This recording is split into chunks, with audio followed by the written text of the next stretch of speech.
Personal loans, home loans, business loans ఎలాంటి రుణాలకైనా వెంటనే ఈ నెంబర్కి కాల్ చేయండి. నమస్తే. కాకినాడ జిల్లాలో వరద బీభత్సం కొనసాగుతుంది. వరద ప్రవాహం అంతకంతకు పెరుగుతుంది. ఎందుకంటే ఎడతెరిపి లేకుండా కురుస్తున్న వర్షాలకు వరద ఎగువ నుంచి పడుతున్నటువంటి వర్షం కూడా తోడై ఏలేరు కాలువకు గండిపడ్డ పరిస్థితి కనిపిస్తోంది.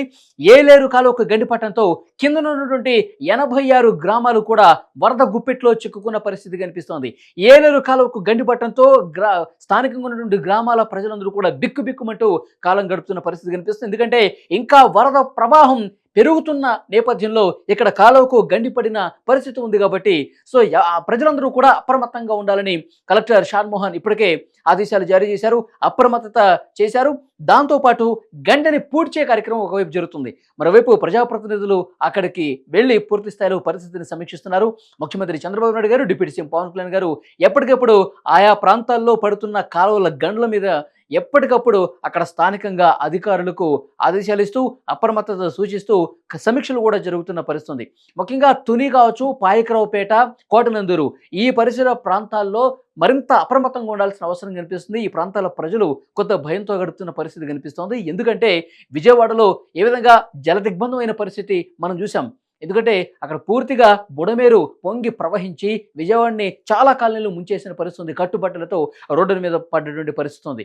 అలాంటి పరిస్థితి రాష్ట్రంలో ఎక్కడెక్కడైతే కాలువలు ఉన్నాయో, ప్రమాదకరంగా పొంగి ప్రవహిస్తున్న పరిస్థితుందో, ఎక్కడైతే భారీ వర్షాలు పడుతున్నాయో అక్కడ మళ్ళీ ఇలాంటి పరిస్థితి రాకుండా ముందస్తుగా చర్యలు తీసుకోవాల్సిన అవసరం కనిపిస్తుంది. మరింత అప్రమత్తంగా ఉండాల్సిన అవసరం చాలా స్పష్టంగా కనిపిస్తుంది. ముఖ్యంగా గండిని ఒకవైపు పూడుస్తూ మరొకవైపు వర్షాలకు సంబంధించి కూడా అలర్ట్ చేస్తూ ఉన్నారు. ఎవరైనా సరే ఇలా కాలువలు దాటే ప్రయత్నం చేయవద్దు. వాటర్ ఇప్పుడు రావట్లేదు కదా, ఇప్పుడు మనం అటు నుంచి అటువైపుకి వెళ్దాం అని చెప్పి ఇలాంటి డెసిషన్స్ తీసుకోవద్దు. దయచేసి ప్రజలందరూ కూడా ఆల్మోస్ట్ బయటకు రావద్దనే చెప్తున్నారు. ఎందుకంటే భారీ వర్షాలు పడుతున్నాయి, ఏలేరు కాలువకు గండిపడింది. ఆ తర్వాత మరింత అప్రమత్తంగా 2 రోజులు ఉండాల్సిన అవసరం ఉందని చెప్పి వాతావరణ శాఖ నుంచి కూడా అలర్ట్ వస్తున్న నేపథ్యంలో స్థానిక ప్రజానీకానికి స్థానికంగా ఉన్నటువంటి అధికారులు పూర్తి స్థాయిలో అప్రమత్తత ప్రకటించిన పరిస్థితి. ఏలేరు కాలువ గండి పూడ్చే ప్రయత్నాలు ప్రస్తుతం జరుగుతూ ఉన్నాయి. స్థానికంగా ఉన్నటువంటి 4 నియోజకవర్గాల్లో 86 గ్రామాలు పూర్తి స్థాయిలో భయం గుప్పిట్లో కనిపిస్తున్నాయి. ఎందుకంటే ఆ వరద ప్రవాహం పెరిగితే నేరుగా గ్రామాల్లోకి వచ్చేస్తుంది. గ్రామాల్లోకి వస్తే ఇళ్ళు మునిగిపోయే పరిస్థితి. ఎందుకంటే లోతట్టు ప్రాంతాల్లో చాలా గ్రామాలు, ఇళ్ళు, ప్రజలందరూ ఉన్నారు కాబట్టి, పంట పొలాలు ఉన్నాయి కాబట్టి ఇటు రైతులు, ప్రజలు అందరూ కూడా తీవ్ర భయం గుప్పిట్లో కాలం గడుపుతున్న పరిస్థితి కనిపిస్తుంది. ఒకవైపు గండి పూడుస్తున్నారు, ఏలేరు కాలువకు గండి పూడ్చే కార్యక్రమం జరుగుతుంది. కానీ వర్షాలు మరింత తీవ్రంగా పడి వరద ప్రవాహం అంతకంతకు పెరిగితే ఈ గండి మళ్ళీ కొట్టుకుపోయే ప్రమాదం లేకపోలేదు. ఎందుకంటే వాతావరణ శాఖ కోస్తా ఆంధ్రలో కావచ్చు, ఉత్తరాంధ్రలో కావచ్చు ఇవాళ రేపు భారీ వర్షాలు, భారీ అంటే అతి భారీ వర్షాలు కూడా కొన్ని చోట్ల రెడ్ అలర్ట్ జారీ చేసిన పరిస్థితుంది. కాబట్టి ఒకవైపు గండి పూడుస్తున్నప్పటికీ కూడా వర్షాలు పడే నేపథ్యంలో చాలా జాగ్రత్తగా ఉండాల్సిన అవసరం ఉంది. అవసరమైతే పునరావాస కేంద్రాలకు తరలించాల్సి వస్తే వేలాదిగా ప్రజల్ని తరలించాల్సి వచ్చినా కానీ అధికారులు అందుకు తగ్గట్టుగా ఏర్పాటు చేయాలి.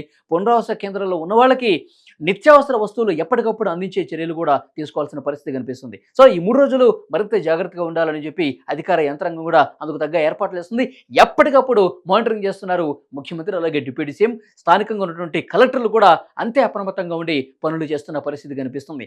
ఏలేరు లాంటి కాలువలకు గండి పడుతున్న నేపథ్యంలో ఇలాంటి కాలువలు రాష్ట్ర వ్యాప్తంగా ముఖ్యంగా కోస్తా ప్రాంతంలో ఎక్కడెక్కడ ఉన్నాయి, వాటి ప్రస్తుతం అక్కడ కాలువల పరిస్థితి ఏ విధంగా ఉంది, ఎక్కడన్నా గండి పడే ప్రమాదం ఉందా, వీటికి సంబంధించి కూడా ముందస్తు జాగ్రత్త చర్యలు అధికార యంత్రాంగం తీసుకుంటోంది.